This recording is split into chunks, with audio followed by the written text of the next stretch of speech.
ওই ডিরেক্টর স্বপন শাহ আসছেন, এলেই একেবারে দাদা বলে পায়ে পড়ে যাবে। কি বলবে? দাদা?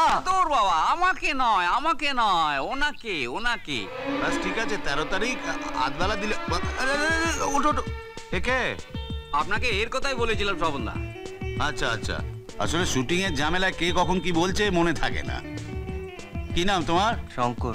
জোরে বলো, জোরে। শঙ্কর। এর আগে নাটক টাটক কিছু করেছো? বাড়িতে রোজ একটু আধটু অ্যাক্টিং করতাম। ভেরি গুড, তবে নিজস্বতা চাই, যেটা ইন্টারেস্ট আছে। তুমি এক কাজ করো, ওকে স্পট বয়ের কাজে লাগিয়ে দাও, পরে আমি দেখছি। ঠিক আছে? দেখি গৌরী আবার রেডি হলো কিনা। হবে হবে, ঠিক আছে দাদা। হ্যাঁ। আচ্ছা কেশোদা, ওনার আগামী ছবিতে হিরোর চরিত্রটা কি স্পট বয়? আরে বাবা, স্পট বয় চরিত্র নয়, তুই স্পট বয়ের কাজ পেয়েছিস। মানে? মানে